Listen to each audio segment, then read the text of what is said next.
I'm very excited to be sitting next to Jane Rosenberg because we've been actually trying to chat for a while and we try to schedule meetings. And every night before that happens, I get a text, P. Diddy arrested.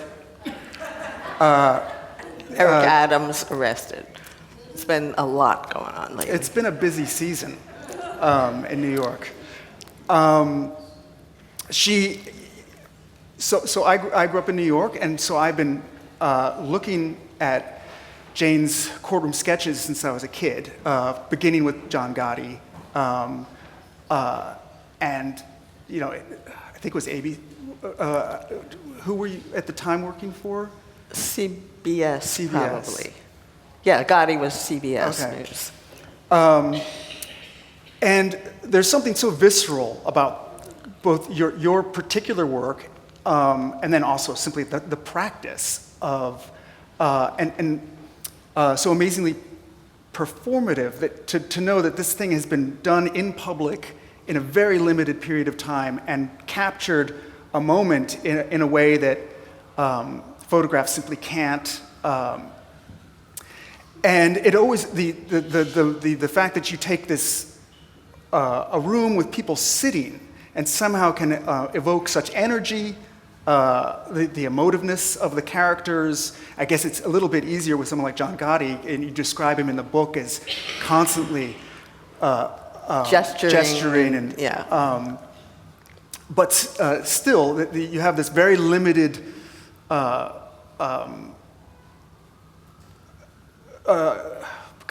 compositional things you can work with. That's true. And then yet, you evoke tragedy, guilt, innocence. It's usually bad things happening in court. Bad things. Not good news, and usually. Well, you write very beautifully about that in the book, and maybe we could start off with that because I think for a lot of people it would be very difficult to sit through some of the trials you've sat through emotionally. What has that been like for you? Do you want to start out with me becoming a courtroom artist, or do you want to start out with the cases and how they affected me? Let's go back to the beginning. We'll go back to the beginning. So you came of age at a time when figurative art, which was your leaning, was not... It was passé. It was passé. Okay.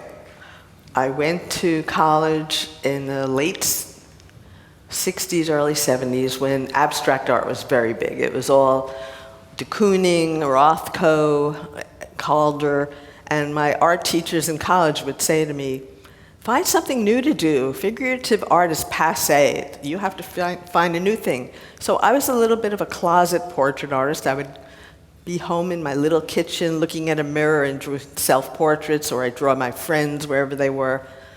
And I just loved figurative art, but I didn't learn it in college. And after college, I found my way to the Art Students League.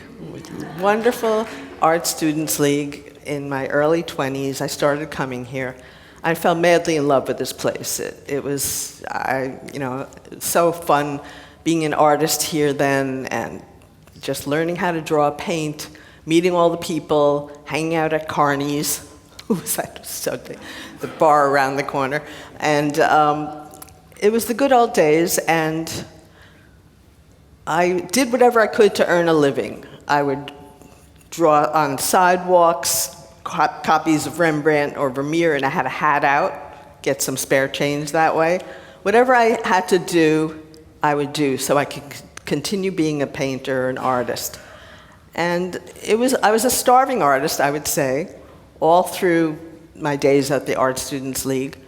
And then I started doing portraits of tourists. I think it was Frank Mason I had studied with, and he had a landscape painting class in Stowe, Vermont one summer. And I went up with the class, and then I ended up in Provincetown where I was doing portraits. I just got a job doing portraits. Not a job, because you don't get a job. You just get a gig, get paid per sketch, $5 or whatever it was for a profile. And then I went... And that was seasonal, right? the Provincetown thing was seasonal, and then at Christmas time I'd go to a shopping mall and do portraits. I did whatever I could, and then I went to a lecture of another courtroom artist. Her name is Marilyn Church. It was at the Society of Illustrators, and I thought, oh, I would just love to do that. I'm so sick of drawing heads on a page, same composition, same hairdo. They all had a Farrah Fawcett hairdo back then, and I was really excited by what this other artist did, and I just didn't know if I'm good enough. And I looked in the mirror again, and I said, I'm going to go after this. And I became driven. And I had friends who were lawyers who took me to night court at 100 Center Street, the same place where the Trump trial was just held. And I practiced and I practiced. I asked the court officers, where do the artists sit? What do they bring? And they maybe got sick of me asking so many questions. They said, come next week, we'll let you sit with the other artists in the jury box. And I went in, and there were two other artists. One had a portfolio that said Fox, and the other one, I didn't know who it was. And I did the sketch. This is 1980, and I went home, and I thought, oh, I really have to make some calls and try to sell this. So I called the startup company in 1980, that was CNN, and they said, oh, we had an artist there, so now I know who the other artist is. I'm stuck calling one of the big three. I called NBC, and they said, come on in to 30 Rock, let's see what you've got. And I was so nervous going to 30 Rock, it was such a big deal. And I went up, and they took me in this giant newsroom with all kinds of activity and cubbies all over. They showed me around, and they looked at my work, and they said, great, let's use this. And they shot my work in film, 1980. They were using film still. And they took me in a back room, arranged for payment. I went home and watched it on my little black and white television set, and I called my parents. I said, Mom, I'm on TV. It was so exciting. It was a big deal. I got started. And then they kept calling me, and that's how I got started. Do you remember what trial that was? That was Craig Crimmins' murder at the Met case. Oh, that my was God. his arraignment, not the actual trial. It was just an arraignment, which I didn't know what arraignments were. But within a few months, I was covering the arraignment of the guy who shot John Lennon, Mark David Chapman. And it was like, I went into that courtroom and I looked at that lawyer standing next to me. I said, how could you do that? How could you represent this guy? You know, he's a horrible murderer. He just shot John Lennon. I didn't understand until I married a defense attorney who's sitting right here. And now I understand how the system works. You need checks and balances. Everybody needs a defense, and sometimes they get overcharged, and you need to have it balance out. So that's how I started to learn a little bit about how the system worked.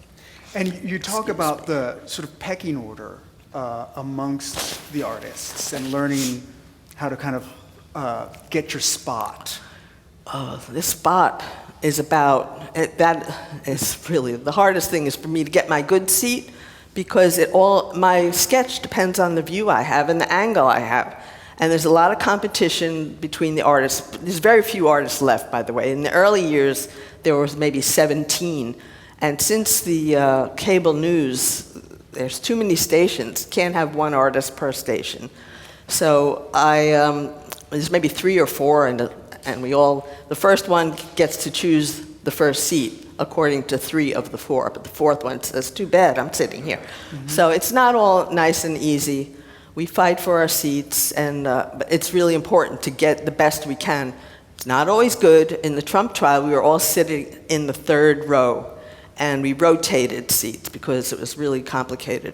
One seat you couldn't see at all. There was always giant court officers standing right, blocking my view in one seat, and the other 2, the second one was sort of okay if you lean, and the 3rd seat was good. So that the seat matters a lot, and we don't all get along. It's a little tricky. Well, for some reason, I got totally stuck on this in the book, that they didn't have specific spots for you that would be where you could see everything. Sometimes it depends on the courthouse I'm in, and I am treated much better in Southern District in Manhattan. They do give us a good seat, and they will even come in early and take the computer monitors off the table so it doesn't block my view, because this is the modern age. And my early sketches, it was a wide open courtroom. Now everything's blocked with monitors and podiums and all kinds of equipment. But they take it down in some of the courthouses, they treat me right. And in state court, it's really, they still, no, you sit in the third row, too bad. And where was I yesterday? Daniel Penny jury selection. They made all the press squash in one row in the back. I had nowhere to put my art supplies. They were on the floor. It was just awful. I was leaning my pad on top of the other artist, and the other half of the paper was on some reporter's laptop. It was so tight. It's just not always good. Speaking about your equipment, I'm still amazed that, we've all, if we went to art school, at some point you're given pastels, and you're supposed to make something with it. And it's really hard. They're not exact instruments. And I really, and you speak about this in the book, about how you have to take care of them, how you have to wash them, or at least Well, I clean dust them off with a paper towel. Yeah. Every day I come home from court, I have another half hour of work. I have to clean off the pastels, which is usually the top layer. And then I have to sharpen my pencils that I use. I have to take out my old drawings, sign them, and put them away, and take in fresh paper and get all the dust out of my pad, and wipe it down, and put it back, and get ready for the next day. That's the way it goes. Do you use gloves? I use something called finger cots, which are these little condoms for my fingertips. I only use 3 and 3 for my main fingers that I use. And because digging around in a pastel box, my fingers, they get really dried out, especially in the winter. Yeah. And they sometimes bleed and crack, and it's really nasty. So I don't like touching them when I'm not in court. I'm not a courtroom artist. I don't play with pastels. I love oil paints. They're smooth, and I don't have to get my fingertips broken. cracked. Have you ever experimented with other mediums for this purpose? No, never in court. I'm much more comfortable as a pastelist, and I've trained here working from dark to light. So I'm not good at watercolors either, which is light to dark. Right. You have to sort of plan your lights if you use watercolors. So all my training was dark to light, and I could do that with pastels. I can't take oil paints to court. They won't be dry. Right. No, that would. Yeah. That I can see. So you get established, or you're beginning to get sort of established, and then you get thrown into a number of really interesting trials in the 80s. So you start in 80. Then in the mid 80s, you start getting a lot of mafia in the 80s. Yeah. New York starts cleaning up. Gotti, all the mafia. Juliet Papa's here. She wrote books on the Gotti. She's a reporter for 1010 Wins, and she's covered all the mafia trials with me. And we were at all the Gotti ones. I remember when Gotti, the first case I drew Gotti on, he was not the Dapper Don yet. He was just some thug in Queens who did there was a parking thing, a dispute, and some guy, the witness, showed up in the courtroom with his arm in a sling, and he said, "I don't remember who Gotti is." So next time, he was a big shot right after that.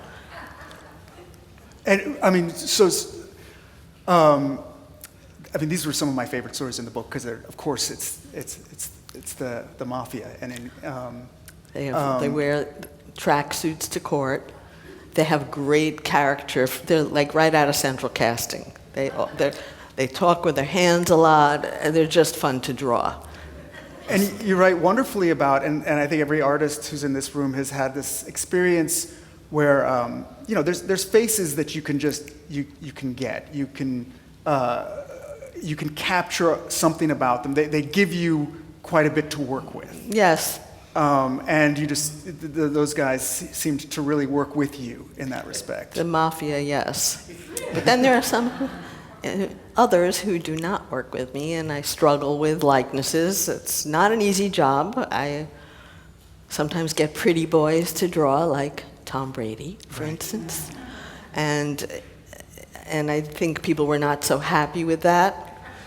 And then I could tell that story, how Oh, well, we must hear it. I did my Tom Brady sketch, and I went out of the courthouse. I walked a block, and I shot it, sent it in. And then my phone's ringing. It is the Boston Herald or the Boston Globe. Which was it? The Boston Herald?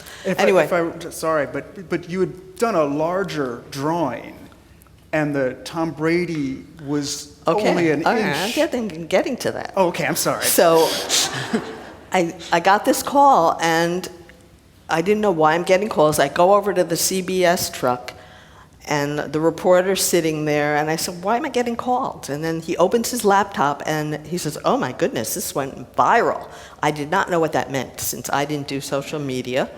And he showed me all these memes of Tom Brady's head on Jackson, the Scream, Tom Brady's face, dancing like Jackson Pollock, and it was all kinds of memes. I thought, oh, people have a lot of spare time to create art. Good for them.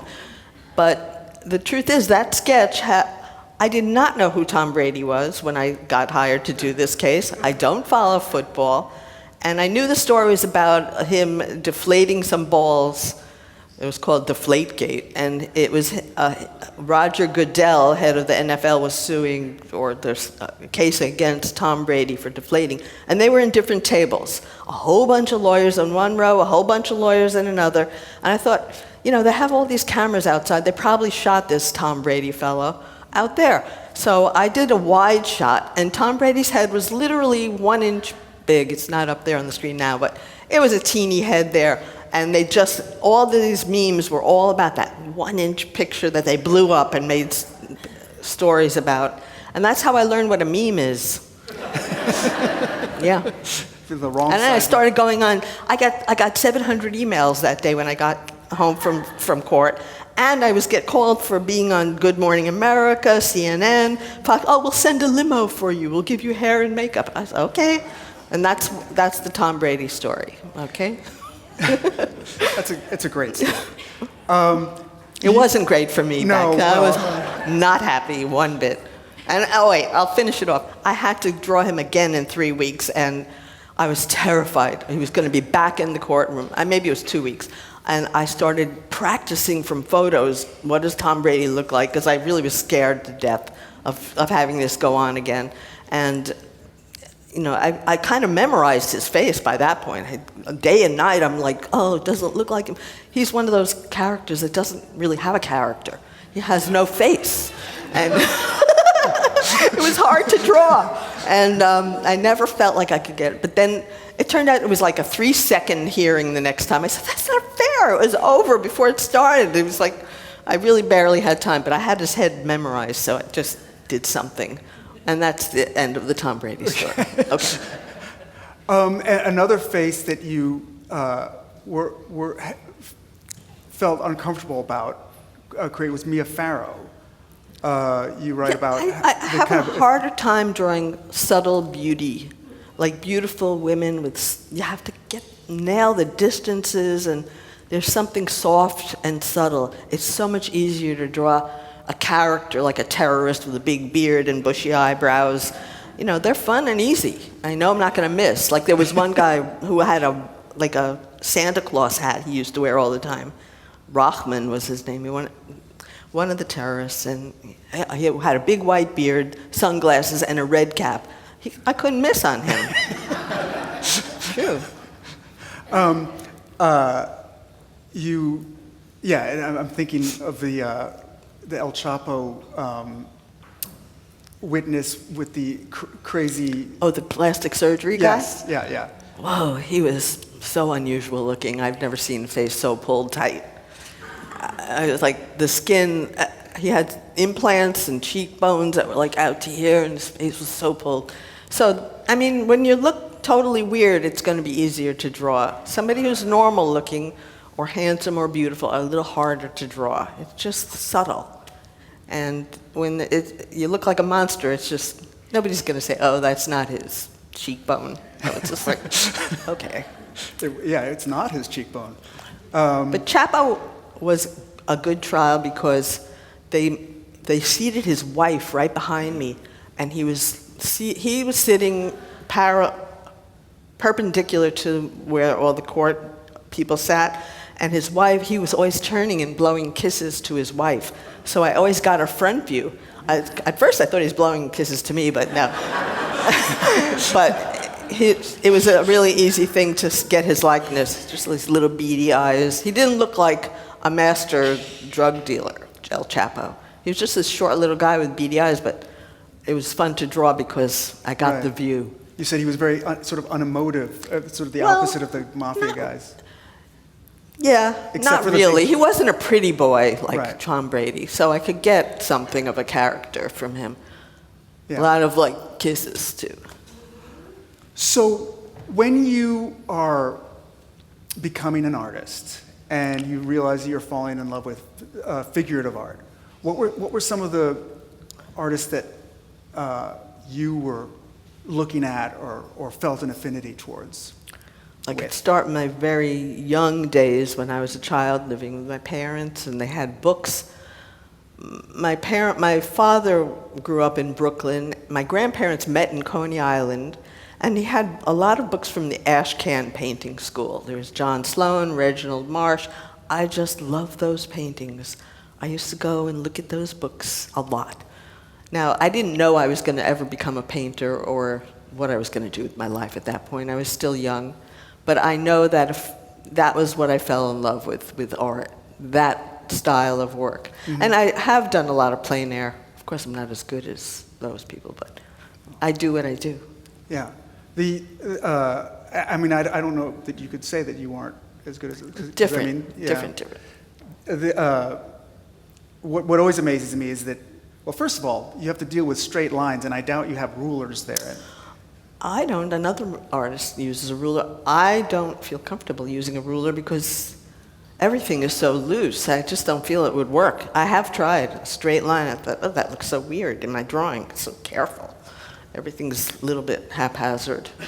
I try my best to do a straight line, but I'm not that good at it. I mean, it's amazing. I mean, because you've got paneling and yep. I mean, sometimes I'll shoot it and go, oh God, look at that. It's like wow, warped.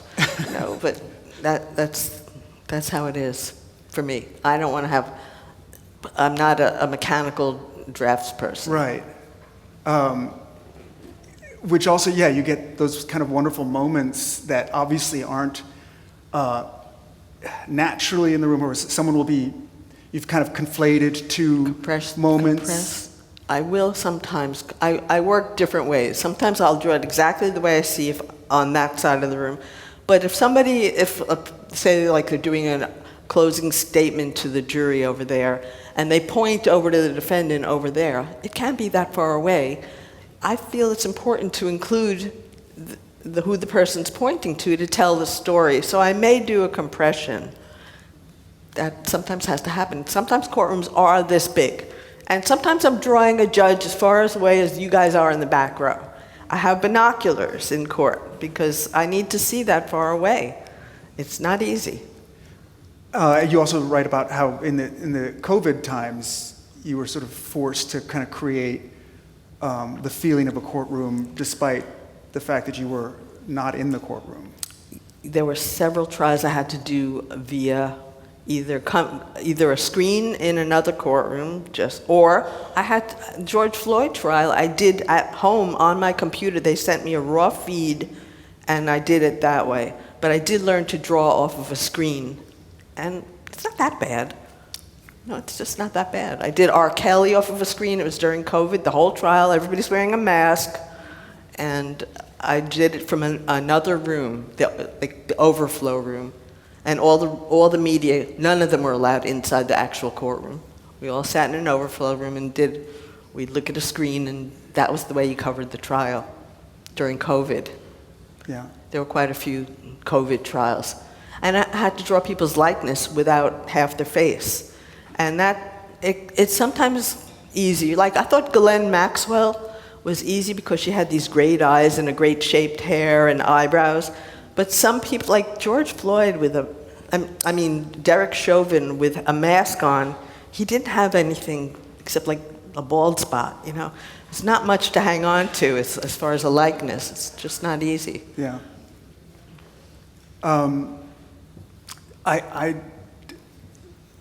So well, I jumped the gun on this, but now I think we can talk about a little bit of the emotional experience of some of these trials for you.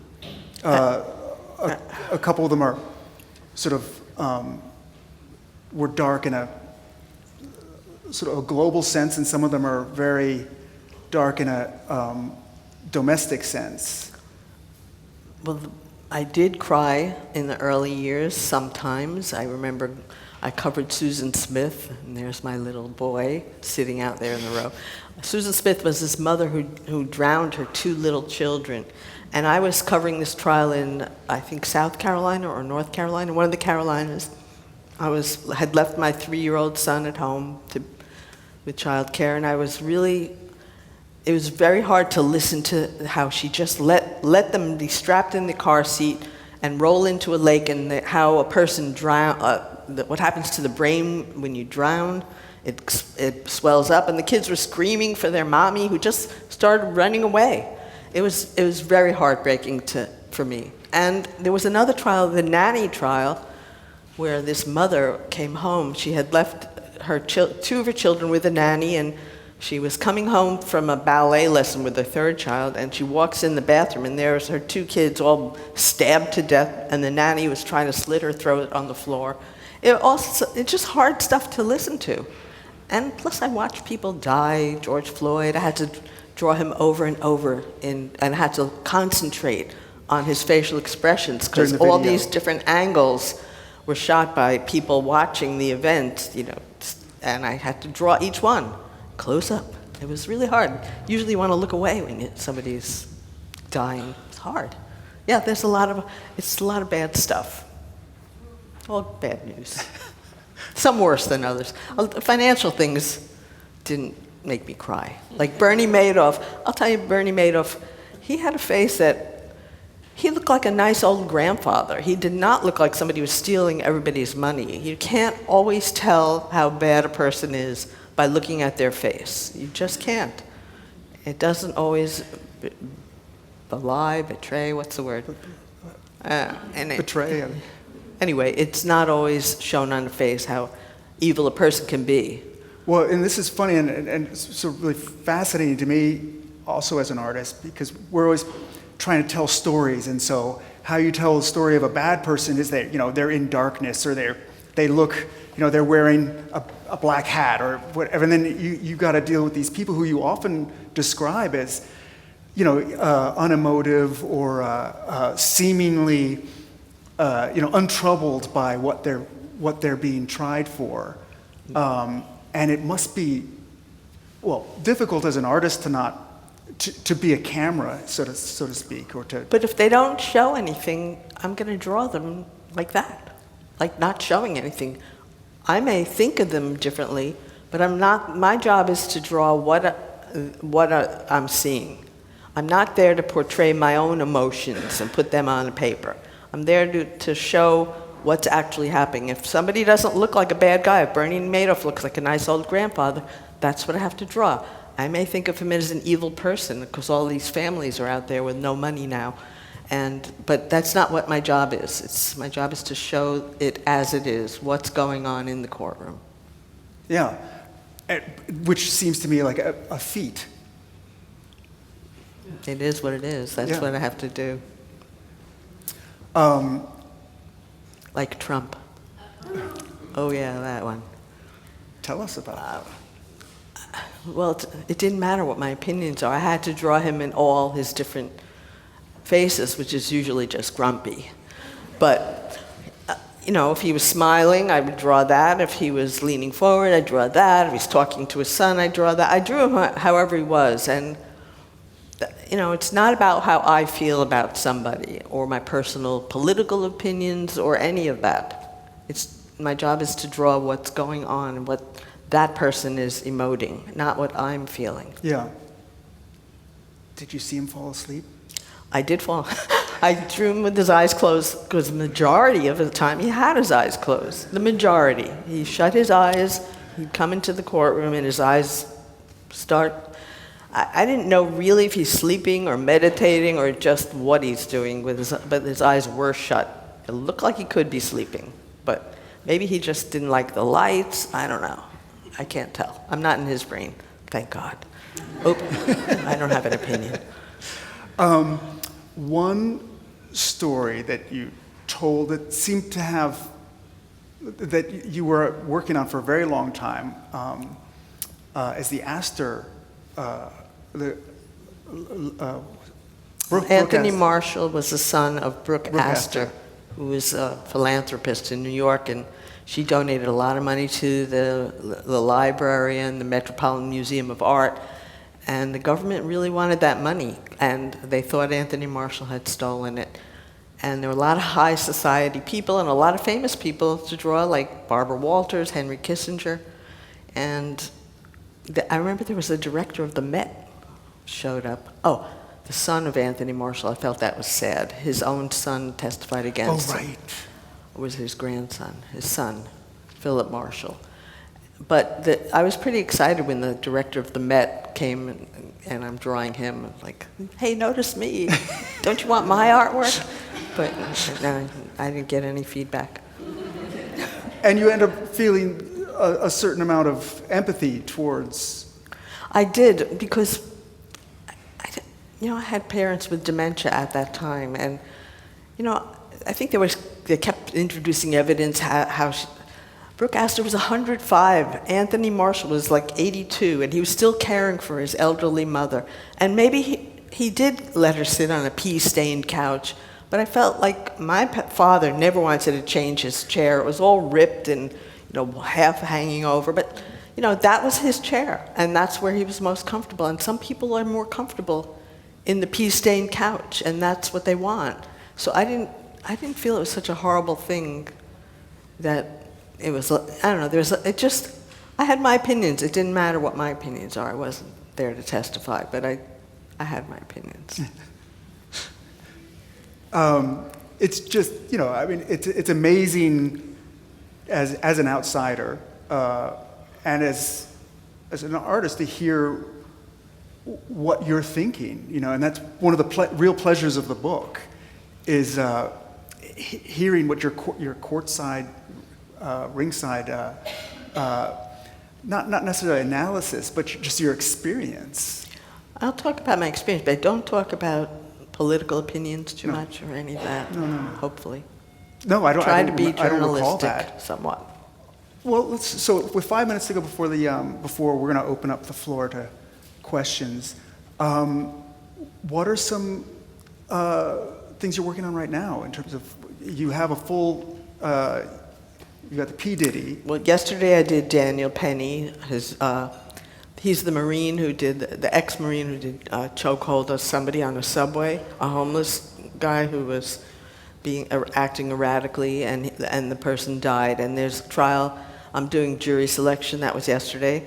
Tomorrow is Weinstein's in court they're going to make some decisions on whether to combine some elements in the retrial or what.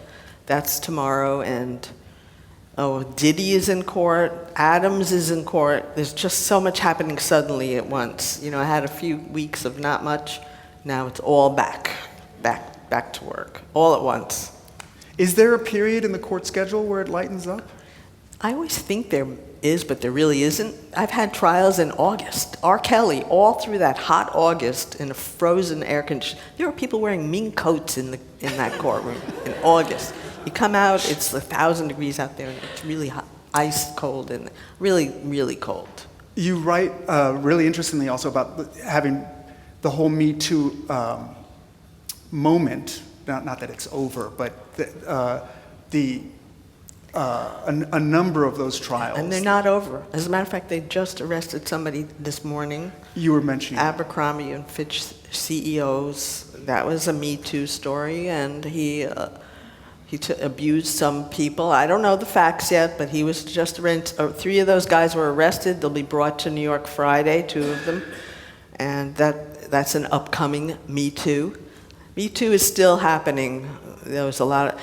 The news seems to go in trends. There was the mafia, a lot of mafia, everything mafia, and a lot of financial fraud, Madoff, Martha Stewart, I don't know. Everything is clustered. police brutality. There's a lot of those in the clump. And then we're in the Me Too. We are in the Me Too right now, I'd say. Yeah. And then you finally talk about what your future. You describe how you walk around with there's a wonderful photograph of your pastel box that you've got on wheels. I made it 40 years ago, and it's held together by gaffer's tape now because I forgot how to hammer nails. I'm not going to start over again. But I do carry even more since pandemic, because during pandemic, I told you I was working at home a lot from a computer monitor. I thought, I have plenty of space here. I'm going to order more pastels. And I ordered these really thick ones. Diane Townsend makes these heavy, big, chunky pastels with great colors. And I fell madly in love with them, and I just can't leave them behind. So now I go to court. I have my old box on one side, and then have all these other ones, the chunky ones. I have way too much stuff I carry. It's a little embarrassing. Right, Juliet? I look like a bag lady, a homeless bag lady. I think is one photo going to come up at some point of me like lugging my gear. And I sit on these cushions to make me taller because I'm shrinking in my old age, And more equipment, I have to see over it. So that's another thing. I need to be higher up. You get a number of cushions. I do. Like Believe me, ones? I have like a number. This is just one of them. I have this one that's like made of like some kind of thick, hard foam core. I don't know. It's just. Is there any cushioning in a courtroom? Oh no, hard benches. Really uncomfortable. That's the other thing. That's the other reason I'm happy to be up there on my cushions. Yeah. Well, with Jane Rosenberg, this has been fantastic. Thank you for talking to me. You're welcome. Thank you.